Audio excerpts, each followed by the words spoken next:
Ladies and gentlemen, Aaron Chan here for Forever Football DRSC, and welcome to this match preview where today it's Donny versus Cambridge, previewing the match for tomorrow. Now, I will be at the stadium, so if you do see me, don't be afraid to say hi. But in today's video, we're going to be looking at my predicted lineup, my predicted scoreline, and also a bit of injury updates going into the game as well. So, before we get started, please like the video if you loved it, comment down below your thoughts and opinions, subscribe if you are new around here, collect notification bell so you never miss a YouTube video. Now, I'm sure there's some Rovers fans out there gonna want me to get my thoughts on something very interesting, and that is obviously the story about a certain Michael Murray. Now, for those of you who don't know who Michael Murray is, he is the future son-in-law to former Newcastle United owner and could be, well, set to be former Sports Direct Chief Executive Mike Ashley. Now, obviously, there's been a bit of paper talk at the moment. Not a lot at the moment, because obviously it's very early stages if it does happen. But there has been a little bit of paper talk about him potentially coming into Doncaster Rovers. Now, obviously, I can't really... in my opinion, I'm not going to share my thoughts on it now, because firstly, you know, it's way little info at this early stage. So if I hear any more about it later on, I'll give my thoughts on it.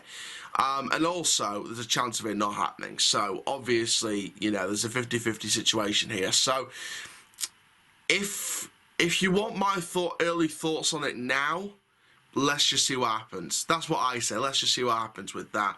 But that's been an interesting twist, I've got to say, a very out-of-the-blue twist on what's been a great week for Rovers so far, or a last few days, with the win against Cheltenham. And now this, you know, obviously this paper talk. Now, obviously, in terms of going into the game, Tommy Rowe hasn't felt great over the weekend and won't be didn't train today. Taylor had a setback with a nerve issue. Ben Close is a doubt for Cambridge with a hamstring issue. Gardner is back, and Noyle is back against his former club. Now, obviously, it's going to be interesting to see what team Cambridge put out, because I've been hearing they've only got one currently fit midfielder basically involved. Apparently, they've got one out-and-out central midfielder involved, and I think they've not got a lot of other positions. I think 4 key senior players are out, apparently, for Cambridge, so, or reportedly out. So, Cambridge could be in a spot of bother in this game, which could help us in the long run with this game as well, because it means it could give us a nice victory here.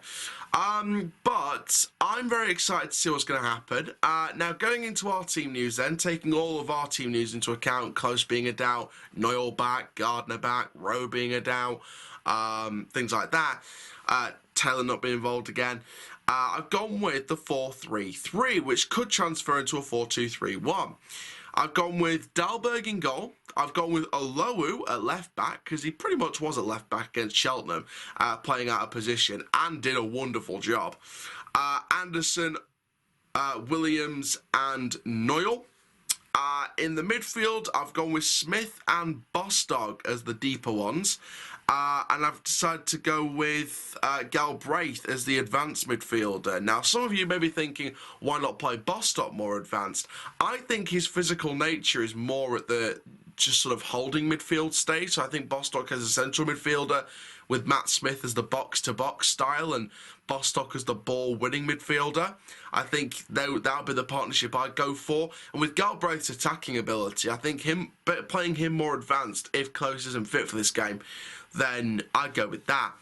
On the right wing, we've got Vilka, who in my opinion had a fantastic game, should be starting in my opinion.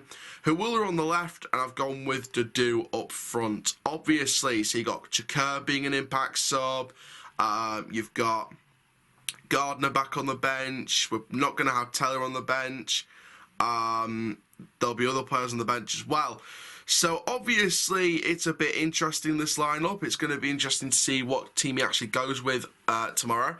Now, Cambridge, in terms of where they are in the league, in terms of what they've been doing so far this season, I mean, It's an interesting story, isn't it? It really is an interesting story. I personally feel like it should be interesting to see how their season develops, because obviously this is their first time back in League One in, 17 years, something like that.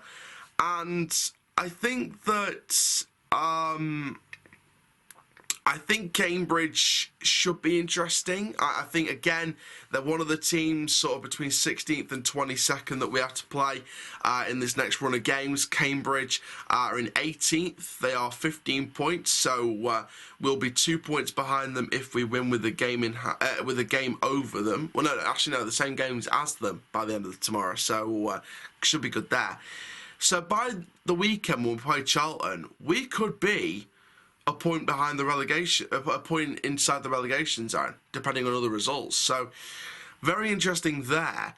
Now, obviously, in terms of Cambridge's stats so far this season, 18 goals scored, 23 conceded, 12 assists, a 1.4 goals per game ratio, a 17% conversion of goals, 1 out of 2 penalty goals, 0 out of 4 free kick goals.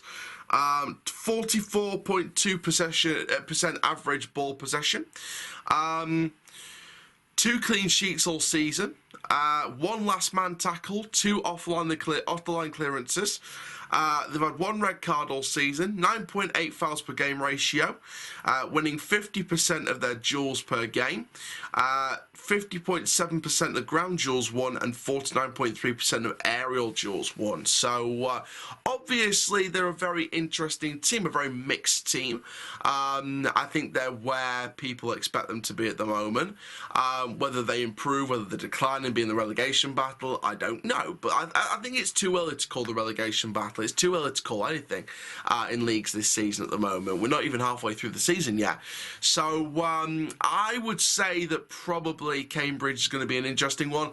Finally then, my predicted scoreline for this game, I'm going to go with a 2-0 win. I think 2-0 is fair enough. I could go for more, I could go for less, but I think 2-0 is a fair result, and I think we'll get 6 points from 6 from the last 2 games, obviously. So there we go. So thank you very much, guys, for watching this video. Make sure you like, comment, subscribe. And for now, my name is Aaron Chandler from Throw Football DRFC. See you at the stadium tomorrow evening. And for now, guys, that is full-time Rovers Tie Dye. Thank you very much, and have a great evening.